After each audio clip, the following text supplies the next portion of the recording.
Assalamualaikum warahmatullahi wabarakatuh.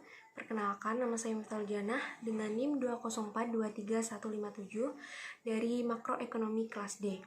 Saya berasal dari Universitas Islam Indonesia, Fakultas Ilmu Agama Islam, Program Studi Ekonomi Islam. Baik, di sini saya akan menjelaskan tentang pertumbuhan ekonomi.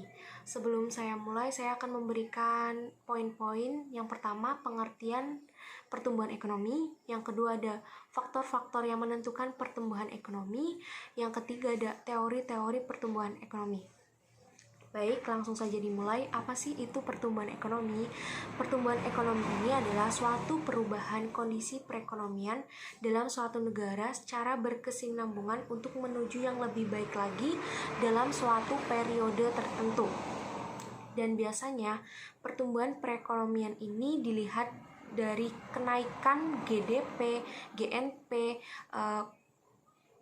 terus pendapatan per kapita, pendapatan nasional, produksi nasional, dan lain-lain. Dan di garis besari tidak ada perubahan lain-lainnya.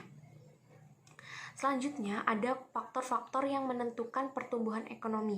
Yang pertama ada tanah dan kekayaan alam. Yang kedua ada jumlah dan mutu penduduk dan tenaga kerja. Yang ketiga ada barang-barang modal dan teknologi. Yang keempat ada manajemen. Yang kelima ada kewirausahaan. Yang keenam ada sistem sosial dan sikap masyarakat. Dan yang ketujuh ada luas pasar sebagai sumber pertumbuhan. Selanjutnya ada teori-teori pertumbuhan ekonomi. Ada 4. Yang pertama ada teori merkantilisme.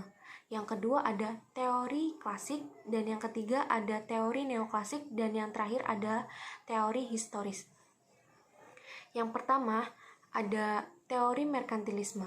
Menurut aliran merkantilisme ini, pertumbuhan ekonomi menjelaskan bahwa pertumbuhan ekonomi dalam suatu negara ditentukan dalam beberapa faktor. Faktor pertama adalah penambahan perdagangan internasional baik ekspor maupun impor. Yang kedua ada penaikan pemasaran hasil industri, dan yang ketiga ada surplus neraca perdagangan dalam suatu negara. Selanjutnya ada teori klasik. Teori aliran klasik ini adalah pertumbuhan ekonomi yang dilihat dari sudut pandang adanya pertambahan penduduk atau bertambahnya penduduk. Adapun tokoh-tokoh dalam teori klasik, yang pertama ada Adam Smith. Adam Smith ini menjelaskan bahwa perekonomian ini akan semakin meningkat jika adanya pertambahan penduduk. Jadi semakin banyaknya pertambahan penduduk, maka hasilnya itu semakin banyak. Kemudian ada David Ricardo, ia menjelaskan bahwa pertumbuhan penduduk akan besar sehingga tenaga kerjanya itu semakin banyak, maka upah itu menurun dan perekonomian itu menjadi stagnan. Selanjutnya ada yang ketiga itu ada teori neoklasik. Teori neoklasik ini berbeda dengan teori klasik. Tadi kan teori klasik itu menjelaskan bahwa dilihat dari sudut pandangnya itu pertambahan penduduk. Sedangkan teori neoklasik ini menjelaskan bahwa dilihat dari sudut pandangnya ini dari kewirausahaan dan investasi. Selanjutnya ada tokoh dan teori-teori. Yang pertama ada Horodomar. Ia menjelaskan bahwa pembentukan modal atau investasi ini untuk mencapai pertumbuhan ekonomi yang sangat teguh. Jadi semakin banyaknya modal, maka hasil produksi barang dan jasanya itu semakin banyak. Yang kedua ada dari Schumpeter. Ia menjelaskan bahwa pertumbuhan ekonomi ini dilihat dari kewirausahaannya. Teori ini menekankan adanya inovasi dalam suatu para pengusaha. Selanjutnya ada Robert Solow. Ia menjelaskan bahwa semakin tinggi tingkat tabungannya, maka semakin tinggi juga modal yang dihasilkan.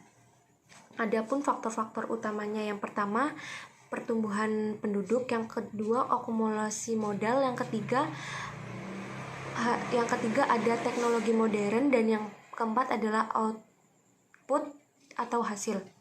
Yang keempat ada teori historis. Dalam pertumbuhan ekonomi ini ada tahapan-tahapan tertentu dan ada tokohnya. Yang pertama, Friedrich List. Ia menjelaskan bahwa pertumbuhan ekonomi ini dilihat dari teknik produksi dalam suatu sumber penghidupannya agar maksimal tuh kita harus melewati masa-masa. Yang pertama ada masa berburu dan mengembara, terus ada masa berternak dan bertani, ada masa bertani dan kerajinan, dan yang terakhir ada masa industri dan perdagangan. Yang kedua ada Bruno Hildebrand. Ia menjelaskan bahwa pertumbuhan ekonomi ini dimulai dari alat tukar menukar. Yang pertama ada barter, terus masa pertukaran dengan uang, terus yang ketiga ada masa pertukaran dengan kredit. Selanjutnya ada Karl Busser. Ia menjelaskan bahwa pertumbuhan ekonomi ini dari hubungan antara produsen dan konsumen. Selanjutnya ada Warner Sombat. Ia menjelaskan bahwa pertumbuhan ekonomi terjadi karena masyarakat memiliki susunan organisasi dan ideologi masyarakat. Adapun zaman-zamannya yaitu ada zaman perekonomian tertutup, ada zaman perekonomian kerajinan dan pertukangan, ada zaman perekonomian kapitalis, dan mungkin itu saja. Terus selanjutnya ada perhitungan pertumbuhan ekonomi. Rumusnya itu PE sama dengan GNP tahun sekarang dikurangi GNP tahun lalu dibagi GNP tahun lalu dikali 100%. Mungkin itu saja yang saya jelaskan. Mungkin ada penjelasan yang tidak dipahami oleh teman-teman, saya mohon maaf. Wabillahi taufiq wal hidayah. Wassalamualaikum warahmatullahi wabarakatuh.